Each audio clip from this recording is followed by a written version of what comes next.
প্ৰথম প্ৰশ্ন অতিপাত উৎকণ্ঠা আৰু অহেতুক ভয় পোৱা কি ৰোগৰ লক্ষণ শুদ্ধ উত্তৰটো হ'ল নিউৰোসিস পৰৱৰ্তী প্ৰশ্ন কিবি চৰাইবিধ বিশেষকৈ ক'ত পোৱা যায় শুদ্ধ উত্তৰটো হ'ল নিউজিলেণ্ডত পৰৱৰ্তী প্ৰশ্ন কিহৰ পৰা কফি আহৰণ কৰা হয় শুদ্ধ উত্তৰটো হ'ল কফি গছৰ বীজৰ পৰা পৰৱৰ্তী প্ৰশ্ন বায়ু স্তৰৰ গতিবেগ জোখা যন্ত্ৰবিধৰ নাম কি শুদ্ধ উত্তৰটো হ'ল থিওডেলাইট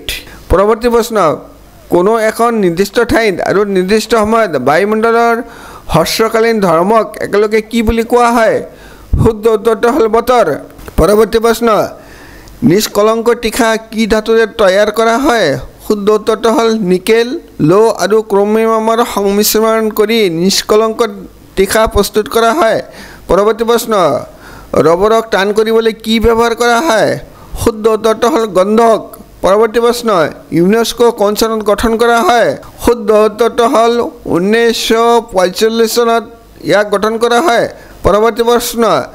এনচিইআৰটিৰ সম্পূৰ্ণ ৰূপটো কি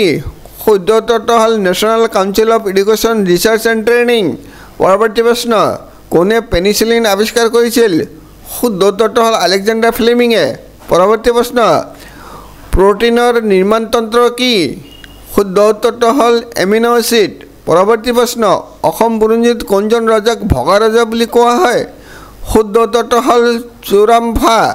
পৰৱৰ্তী প্ৰশ্ন অসম ৰজা চোৰামলাৰ হিন্দু নাম কি শুদ্ধ উত্তৰটো হ'ল জয়ধ্বজ সিংহ পৰৱৰ্তী প্ৰশ্ন ব্ৰহ্মপুত্ৰ আৰু বৰাক উপত্যকাক কিহে পৃথক কৰিছে শুদ্ধ উত্তৰটো হ'ল বৰাইল পাহাৰে পৰৱৰ্তী প্ৰশ্ন অসমত যোৱাকালি হোৱা প্ৰবল বতাহ বৰষুণৰ তথা শিলাবৃষ্টিৰ স্থানীয় নাম কি শুদ্ধ উত্তৰটো হ'ল বৰদৈচিলা পৰৱৰ্তী প্ৰশ্ন অসমত টেলিফোন আৰু টেলিগ্ৰাম সেৱা কেতিয়া আৰম্ভ কৰা হয় শুদ্ধ উত্তৰটো হ'ল 1866 চনত পৰৱৰ্তী প্ৰশ্ন অসমৰ ক'ত ৰেল ইঞ্জিন মেৰামতি কৰা হয় শুদ্ধ উত্তৰটো হ'ল ডিব্ৰুগড় আৰু বঙাইগাঁৱত পৰৱৰ্তী প্ৰশ্ন কোন চনত চৰকাৰে বৰ্ণাঢ্য বন্যপ্ৰাণী অভয়াৰণ্য হিচাপে স্বীকৃতি প্ৰদান কৰে শুদ্ধ উত্তৰটো হ'ল 1981 চনত ভিডিঅ'টো চোৱাৰ বাবে অশেষ ধন্যবাদ।